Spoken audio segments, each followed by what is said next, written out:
Selamat siang, saya dengan Wayan Purnawan, misionaris di Brasil orang Pelastari.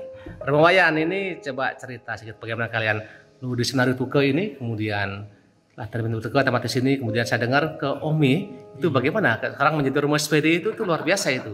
Itu bagaimana ceritanya itu? Wah, ceritanya panjang sebenarnya. Dulu waktu masuk seminari pun sebenarnya saya tidak tahu seminari Tuke ini.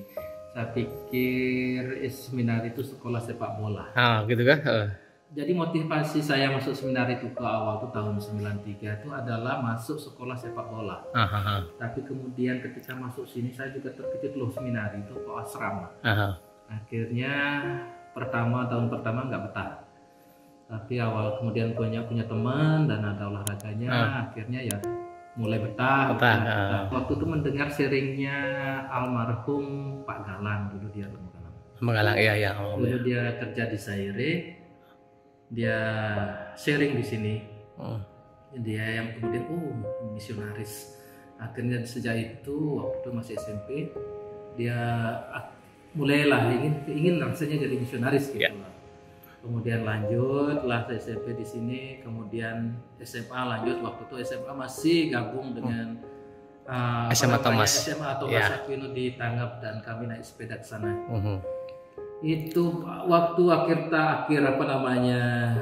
tahun ketiga di SMA itu kan akhir SMA itu kan harus memilih memilih mau lanjut kemana. Nah, waktu itu saya dilema sebenarnya, ada pilihan mau SPD, tapi dalam hati juga ada keinginan masuk Karmel. Tapi informasi sedikit, tiba-tiba datanglah Pater Dino orang Itali yang datang promosi ke sini tentang Omi, kongregasi Oblat Maria Immaculata. Dia bercerita sangat menarik, dia bercerita, kemudian saya selalu kontak dengan dia akhirnya. Kemudian waktu itu diajak jalan-jalan, dia promosi, dan saya kontak dengan dia. Akhirnya saya putuskan masuk Omi. Masuk Omi, dan waktu itu ini baru waktu itu kongregasi yang kami kenal. Ya ikut saja lah masuk Omi tes. Kemudian waktu itu mengirim lamaran saya ke Omi, dan disuruhlah untuk ambil KPA dulu. Dikasih dua pilihan, KPA di di Blitar atau di Flores di Meteloko. Dan waktu itu saya pilih karena banyak teman-teman di sini di seminari waktu itu dari Flores. Akhirnya ya saya pilih Flores. Jadi KPA selama setahun di sana. Kemudian setelah KPA itu ada tes lagi masuk Omi, dan saya diterima. Akhirnya setelah KPA itu saya lanjutkan ke Omi, masuk postulan lagi. Waktu itu postulannya di Cilacap 6 bulan. Kemudian karena pembinanya pindah ke Purwokerto, akhirnya kami pun ikut pindah dengan pembina karena waktu itu imam Omi masih sedikit. Kami pindah ke Kaliori, Gua Maria Kaliori sana, masuk Keuskupan Purwokerto, dan 6 bulan kami di sana jadi postulan. Sekalian juga ikut mendampingi orang-orang syarah sana di Gua Maria Kaliori. Kemudian untuk masuk setelah postulan, akhirnya kami 8 orang waktu itu postulan di Oblat Maria kemudian kami yang lanjut ke novisiat itu ada 5 orang. 5 orang kami lanjut di di novisiat Omi itu di Jogja. Jadi daerah Lemplak itu novisiatnya. Kami masuk 5 orang. Kemudian dalam jangka waktu 1 semester, saya ingat terakhir itu bulan Desember, kalau nggak salah bulan Desember, 4 novis Omi ini keluar. Dan saya harus melanjutkan sendiri, dan saya tetap lanjutkan sendiri. Akhirnya saya pun mengundurkan diri. Oke, Wayan. Pengalaman yang demikiannya itu panjang, dari sudah tamat seminari, KPA lagi, kemudian postulat lagi ke SPD. Sebelum SPD itu saya dengar ada kerja dulu gitu ya, ada kerja 3 tahun gitu. Itu bagaimana pengalaman itu sampai dalam kerja itu? Pasti panggilan seimam itu mesti berbicara gitu kan, sehingga mungkin sudah 3 tahun kok pingin masuk lagi gitu, bukan menikah gitu kan. Itu kira-kira apa? Ada pengalaman yang luar biasa tuh, mungkin boleh diceritakan itu ya. Sebenarnya waktu keluar dari Umi itu saya sedikit shock sebenarnya, menghadapi dunia luar itu shock. Ya.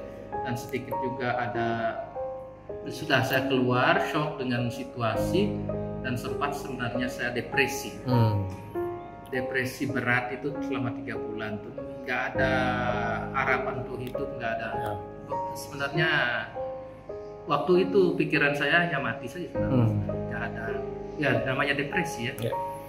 Kemudian sudah saya tidak ingin lagi namanya kembali ke seminari, sudah tidak ingin mendengar lagi nama seminari sebenarnya. Tapi kemudian kakak keluarga mendampingi, dia tidak memaksa, dia biarkan. Kemudian adalah tawaran dari kakak saya, ini ada loh, kalau mau kerja atau mau studi. Saya bilang tidak, saya mau istirahat. Kemudian dia pilihannya ada kerjaan sales, notaris, dan ada juga peternakan. Saya bilang wah sales. Akhirnya saya bekerja di sales itu hampir 3 tahun. Tapi selama kerja itu saya tidak merasakan bahagia, tetapi selalu ada rasa kurang. Nggak tahu, saya merasa ada sesuatu yang kurang. Yang kurang selalu dalam diri saya, dan setiap kerja serasa nggak betah. Tempat main saya itu hanya pastoran saja. Kadang ngobrol dengan romonya, duduk baca koran. Kalau ada mudika paling hanya duduk lihat mereka saja. Saya tidak pernah keluar kemana-mana, hanya pulang kerja ke pastoran gitu. Akhirnya kok dulu sebelumnya saya tidak ingin masuk seminari lagi, tidak ingin mendengar kata seminari. Akhirnya kok rasa ingin, kok pingin masuk seminari lagi. Akhirnya ya coba saja, saya hanya mencoba. Waktu itu kontak dengan ketemu Romo Felix. Waktu pas dia libur, dia magister novis di Batu. Kemudian kontak sana, kemudian dimintalah supaya ikut tes masuk postulat di Wisma Santi di Malang. Akhirnya saya pergi ke sana sendiri, tes, dan setelah itu datang jawaban diterima untuk masuk postulat. Baik, luar biasa Romo. Tentu pengalaman yang bagi saya itu hal yang luar biasa. Pengalaman sekian tahun, pengalaman kemudian macam kita ulang lagi, gagal lagi, tentu tidak mudah untuk kembali bangkit.